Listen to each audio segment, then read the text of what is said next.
সমস্ত দর্শক বন্ধুদের জানাই নমস্কার এবং নতুন বছরের শুভেচ্ছা। আজকে বিশেষ আলোচনা করব বৃশ্চিক রাশিকে নিয়ে। সূর্যদেবের এই যে রাশি পরিবর্তন হচ্ছে 14 তারিখ মকর রাশিতে অবস্থান করবে সূর্য। মকর সংক্রান্তি সবথেকে পবিত্র দিন। আর এই সূর্যের রাশি পরিবর্তনে বৃশ্চিক রাশির উপর কী প্রভাব পড়বে, আজকে এই বিষয়ে বিশেষ আলোচনা করব। আলোচনাটি প্রচণ্ড গুরুত্বপূর্ণ হতে যাচ্ছে, তাই প্রত্যেকটি দর্শক বন্ধুর কাছে বিশেষ অনুরোধ করব, আপনারা অবশ্যই এই আলোচনা সম্পূর্ণ শোনারই চেষ্টা করবেন। তবে আমি আমার দর্শক বন্ধুদের কোনো রকমভাবে বিভ্রান্তের মধ্যে রাখতে চাই না।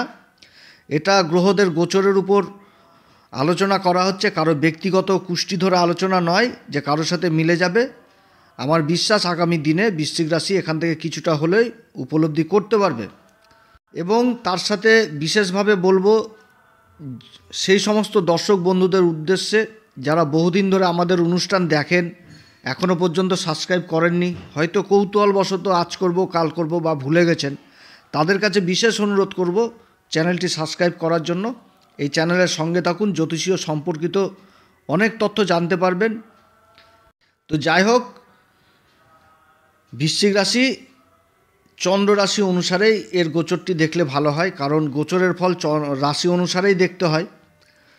তো এই 2025-এ সবথেকে ভালো জিনিসটা উঠে আসছে বৃশ্চিক রাশির, যে ঢাইয়ার অবসান হচ্ছে। আমি এর আগের ভিডিওতে আলোচনা করেছিলাম বিশদভাবে যে 90% ঢাইয়া শেষ আর 10% ঢাইয়ার প্রভাব এই বৃশ্চিক রাশির মধ্যে রয়েছে, এবং সেটাও শেষ হয়ে যাবে শনির রাশি পরিবর্তনের সাথে সাথে। তবে এই যে কয়েকটা মাস, এই মাসের মধ্যে যে বৃশ্চিক রাশির ক্ষেত্রে গ্রহদের অবস্থান তৈরি হচ্ছে, এটা বলতে গেলে খুবই সুন্দর একটা পজিশন তৈরি হচ্ছে। তো আজকের যে আলোচনাটা করব এটা সবার সাথে মিলতেও পারে কিংবা নাও মিলতে পারে, অনেকের হয়তো মিলবে না, কমেন্ট করবে। তো তাদের উদ্দেশ্যে একটাই কথা বলবো, জ্যোতিষীকে গরম দেখিয়ে বা দুটো বাজে কথা লিখে কোনো লাভ নেই। আপনি আপনার রাশির গ্রহদের অবস্থান কোথায় কি রয়েছে সেটাকে ঠিক করুন আগে। কোনো ভালো জ্যোতিষীর পরামর্শ নিয়ে কোন উপাচার করলে ভালো হবে সেটা ঠিক করুন, তাহলেই হবে। আমাদের হোয়াটসঅ্যাপ নাম্বার রয়েছে, আমাদের সাথেও যোগাযোগ করতে পারেন, তবে শুল্ক লাগু থাকবে।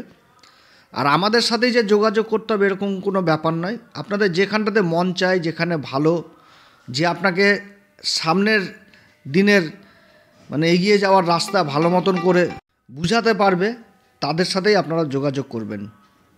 তো যাই হোক, আলোচনাটি শুরু করি। সূর্য যে মুহূর্তে রাশি পরিবর্তন করছে, এই 14 তারিখ থেকে 23 তারিখ পর্যন্ত সূর্য অবস্থান করবে নিজের নক্ষত্র উত্তরাষাঢ়া নক্ষত্রে। বৃশ্চিক রাশির ক্ষেত্রে সূর্য হচ্ছে কর্মের ঘরের অধিপতি, এবং 24 তারিখ থেকে ফেব্রুয়ারির 5 তারিখ পর্যন্ত সূর্য অবস্থান করবে শ্রবণা নক্ষত্রে, যার অধিপতি হচ্ছে চন্দ্র। বৃশ্চিক রাশির ক্ষেত্রে চন্দ্র হচ্ছে নবম ঘর, ভাগ্যের ঘর, ঈশ্বরীয় শক্তির ঘর, নবম ঘরের অধিপতি।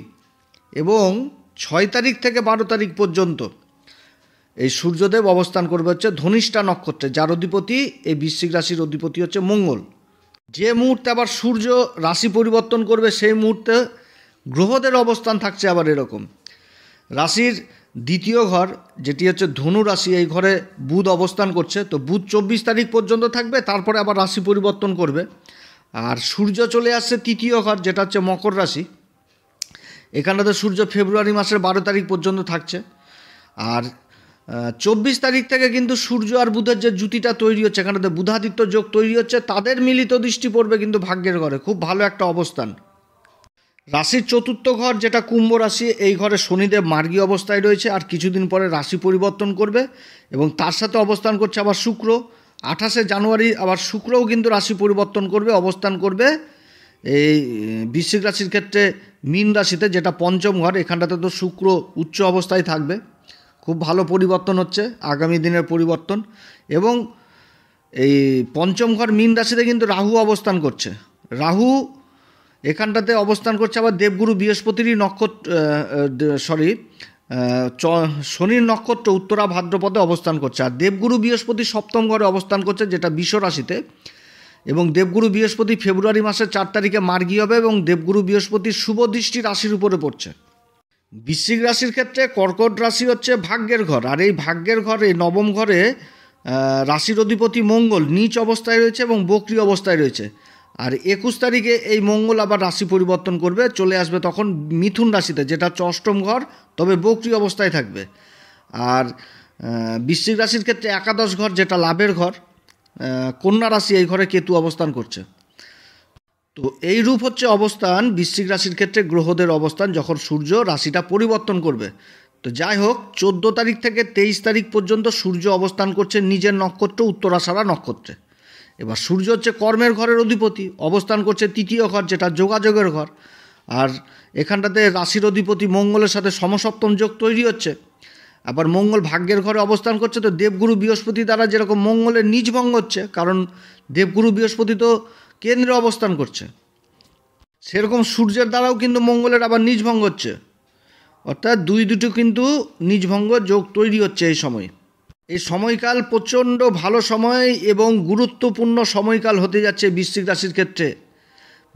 বৃশ্চিক রাশির ক্ষেত্রে বলতে গেলে খুব ভালো অবস্থান, এই যে সূর্যের এই ঘরে অবস্থান। যারা মার্কেটিংয়ের ফিল্ডে রয়েছেন, মার্কেটিং ফিল্ডে যারা আইটি সেক্টরে রয়েছেন, যারা মিডিয়া সেক্টরে রয়েছেন, তাদের জন্য যথেষ্ট ভালো সময়। এই সময়কালে নিজের সাহস এবং নিজের কর্মের দক্ষতা দ্বারা অনেক অসম্ভব কাজকে সম্ভব করতে পারবে বৃশ্চিক রাশি। সরকারি ক্ষেত্রে যেরকম সরকারি কর্মচারীর উন্নতির যোগ রয়েছে, সেরকম ব্যবসায়িক ক্ষেত্রে ব্যবসায়ীদের উন্নতির যোগ রয়েছে। কর্মক্ষেত্রে মান সম্মান বৃদ্ধি এই সময়কালে পাবে। যারা বেসরকারি কর্মচারী, তাদের ক্ষেত্রেও মান সম্মান যথেষ্ট বৃদ্ধি পাবে। কর্মক্ষেত্রে বসের সাথে সম্পর্ক ভালো হবে এই সময়, এবং কর্মসূত্রে বসের কাছ থেকেও আবার কোনো না কিছু সাহায্য চাইলেও পাওয়া যাবে।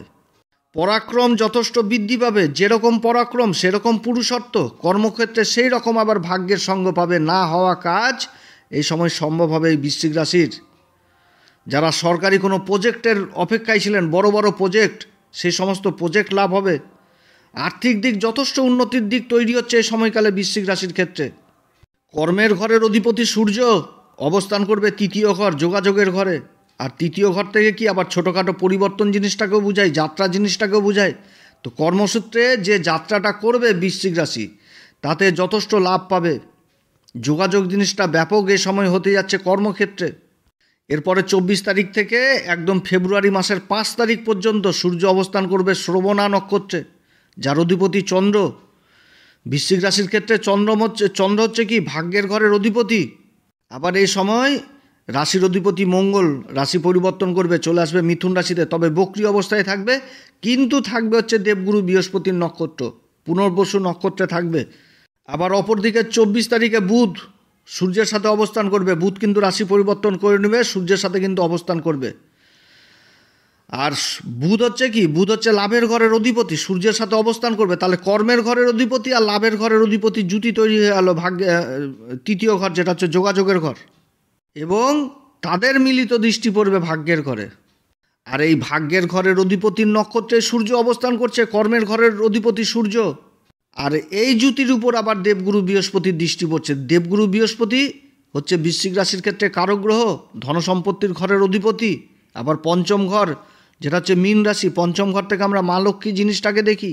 এই দুটি ঘরের অধিপতি দেবগুরু বৃহস্পতির শুভ দৃষ্টি থাকছে এই জুতির উপর। আবার এই সময়কালে আবার শুক্র 28 তারিখে আবার রাশি পরিবর্তন করে তার উচ্চ ঘরে অবস্থান করবে। অর্থাৎ একটা কল্পনার বাইরে এত সুন্দর সময় এই বৃশ্চিক রাশির জন্য তৈরি হচ্ছে। আমি তো আগে বললাম যে যেই গ্রহগুলোকে নিয়ে আজকে আলোচনা করছি, খুব ভালো আলোচনা বৃশ্চিক রাশির ক্ষেত্রে। তবে একটা রিকোয়েস্ট, এত ভালো সময় হচ্ছে, যদি না মিলে তাহলে ভাববেন যে আপনাদের রাশিতে গ্রহের অবস্থান ভালো নয়। আমি যার জন্যই বারবার বলছি, যাদের অবস্থান ভালো নয় তারা অবশ্যই আশেপাশের ভালো জ্যোতিষীর সাথে পরামর্শ নেবেন। তাদের কাছ থেকে যা বুঝতে পারবেন যে আপনি কোন রাস্তাতে গেলে আপনি উন্নতির দিকে যাবেন, এটা কিন্তু জ্যোতিষী আপনাকে বলতে পারবে। অতএব তার জন্য কোন উপাচার করতে হবে, কি করতে হবে, করার চেষ্টা করবেন। তাহলে সময় কিন্তু বৃশ্চিক রাশির ক্ষেত্রে যথেষ্ট পক্ষে, যেটা ছিল না বিগত দিনে। যে সময়টা বৃশ্চিক রাশি পাচ্ছিল না, সেই সময়টা কিন্তু বৃশ্চিক রাশি পেতে যাচ্ছে। যার জন্যই কিন্তু আমি বারবার এই একটাই কথা বলছি যে ভালো সময়, এখন যদি সেই সময়টা পার হয়ে যায় তাহলে কিন্তু আমি কি বলবো আর, বুঝতেই পারছেন কথা শুনে। তো যাই হোক, খুব সুন্দর যোগ তৈরি হয়েছে, খুব একটা ভালো সময় তৈরি হয়েছে। ছোট ভাই বোনদের সাথে সম্পর্ক যদি বিগত দিনে খারাপ হয়ে থাকে সেই সম্পর্কে যথেষ্ট উন্নতির যোগ রয়েছে, কিংবা আত্মীয় স্বজনদের সাথে যদি সম্পর্ক খারাপ হয়ে থাকে সেই সম্পর্কেরও যথেষ্ট ভালো উন্নতির যোগ রয়েছে, এবং আত্মীয় স্বজনদের মাঝখানে যোগাযোগ মানে জিনিসটা বাড়বে, মান সম্মান জিনিসটাও বাড়বে। কর্মক্ষেত্রে যদি কেউ কোনো কাজের জন্য ইন্টারভিউ আদি দিয়ে থাকেন, সেটাতেও কিন্তু কর্মলাভের সংকেত এই সময় পাওয়া যাচ্ছে। আর্থিক দিকটা যথেষ্ট মজবুত থাকবে, যে সেরকম আবার প্রেম ভালোবাসার দিক থেকেও যথেষ্ট ভালো থাকবে। দাম্পত্য জীবনটাও যথেষ্ট ভালো থাকবে, একটা রোমান্টিক মনোভাব থাকবে এই সময়। বাড়িতে একটা মাঙ্গলিক অনুষ্ঠান কার্য হওয়ার প্রবল সম্ভাবনা থাকছে এই সময় বৃশ্চিক রাশির ক্ষেত্রে। এই সময়কালে যদি বিগত দিনে কারোর সাথে গণ্ডগোল, অশান্তি, ঝুট ঝামেলা হয় না, বাড়ির পাশাপাশি আত্মীয় স্বজনদের সাথে জায়গা নিয়েই গণ্ডগোল লেগে গেল, বা বন্ধুবান্ধবদের মধ্যে একটা সম্পর্ক খারাপ হয়ে গেছে, তো এই যে সম্পর্কের এই জায়গাগুলো কিন্তু যথেষ্ট উন্নতির যোগ রয়েছে। অর্থাৎ যাদের সাথে বিগত দিনে ঝুটঝামেলা, আত্মীয় স্বজন বা ভাই বোনদের সাথে যে ঝুটঝামেলা, গণ্ডগোল, অশান্তি, সেই অশান্তিগুলোর মীমাংসা হবে এবং একটা মিল মহব্বত সম্পর্ক তৈরি হবে, একে অপরের সাপোর্টে আসবে। সূর্য হচ্ছে কি আত্মার কারক, আর চন্দ্র হচ্ছে কি মন। তাহলে কি হচ্ছে, যে আত্মশক্তি যথেষ্ট বৃদ্ধি পাবে এবং কঠিন থেকে কঠিন ডিসিশন এই সময় নিতে পারবে বৃশ্চিক রাশি, যেটা বিগত দিনে নিতে পারছিল না। শিক্ষার দিক থেকেও এ সময় যথেষ্ট ভালো থাকবে, যোগাযোগ জিনিসটা হবে। যারা উচ্চশিক্ষার জন্য এই যে শ্রবণা নক্ষত্রে যখন থাকবে, শ্রবণা নক্ষত্র ভাগ্যের ঘর, নবম ঘর থেকে আমরা উচ্চশিক্ষা জিনিসটাকে দেখি, আবার দূরযাত্রা জিনিসটাকেও দেখি। তো যাদের বিদেশে যাওয়ার সম্পর্ক বা রাজ্যের বাইরে বা দেশের বাইরে পড়াশোনার জন্য যেতে পারছিলেন না, তাদের স্বপ্ন এই সময় পূরণ হবে। এবং যারা ট্যুর অ্যান্ড ট্রাভেলিংয়ের কাজে যুক্ত রয়েছেন, তাদের কাজকর্ম যথেষ্ট ভালো হবে এই সময়।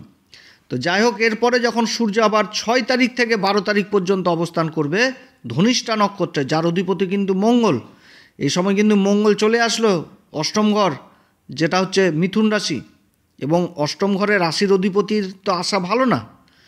তবে এখানটাতে প্লাস পয়েন্টটা হচ্ছে যে এই সময় মঙ্গল অবস্থান করছে অষ্টম ঘর মিথুন রাশিতে ঠিকই, কিন্তু অবস্থান করছে কি দেবগুরু বৃহস্পতির নক্ষত্র পুনর্বসুতে, এবং দেবগুরু বৃহস্পতির দৃষ্টি আবার কিন্তু পড়ছে ওই বুধের উপর, বুধ আর সূর্যের জ্যোতির উপর।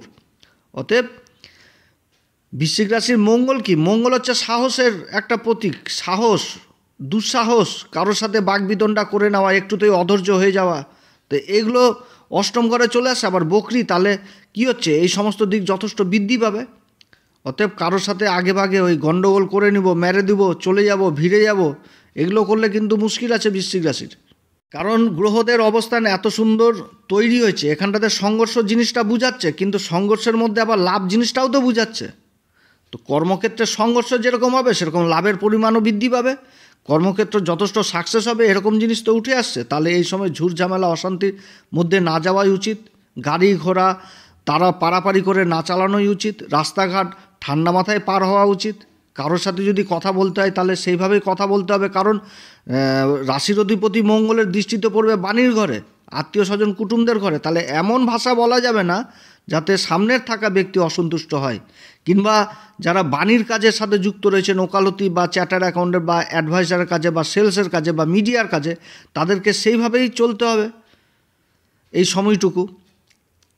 এই সময়কালে নিজের শরীর স্বাস্থ্যের দিকে যথেষ্ট খেয়াল রাখতে হবে। কারোর সাথে হুটহাট ডিসিশন নেওয়া যাবে না, মাথা ঠান্ডা করে প্ল্যান করে। কারণ দেখেন, যে নক্ষত্রটা পেয়েছে পুনর্বসু নক্ষত্রের সময় থাকবে, আর পুনর্বসু নক্ষত্রের কি সিম্বল, ধনুষ বাণ, আর মঙ্গল হচ্ছে সেনাপতি। তাহলে মঙ্গলের কাঁধে যখন ধনুষ বাণ আসবে, তাহলে কি হচ্ছে, একাগ্রতা জিনিসটা চলে আসছে। অতএব মাথা ঠান্ডা করেই চলতে হবে। তো এই সময় মাথা ঠান্ডা করেই বৃশ্চিক রাশিকে চলতে হবে, কারণ এদের মধ্যে বদগুণটা আছে কি, এরা সব কিছু ভালো করবে, সবার লাস্টে যে নিজেই একটা কোন গণ্ডগোল অশান্তি হয়ে গেল, কাজ বন্ডুল হওয়া, কাজকে শেষ। তো এই সময় এগুলো করলে চলবে না। তো যাই হোক, সূর্যের এই পরিবর্তন যথেষ্ট ভালো পরিবর্তন, এই বৃশ্চিক রাশির ক্ষেত্রে যথেষ্ট ভালো পরিবর্তন।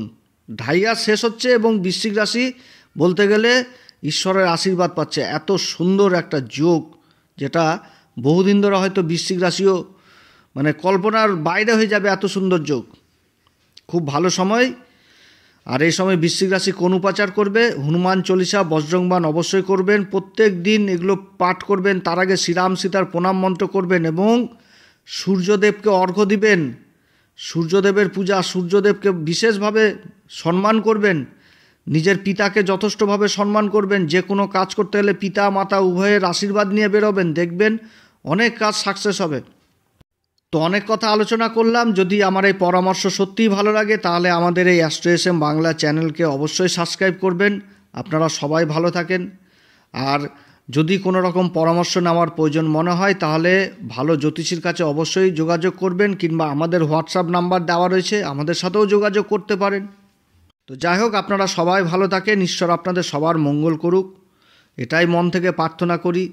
ভ্রাতৃত্ববোধ সবার মধ্যে জেগে উঠুক, সবাই সবার পাশে দাঁড়াক, আর কি, এই তো। ঠিক আছে, এরপরে আবার আসবে একটি নতুন পর্ব নিয়ে। নমস্কার, ধন্যবাদ।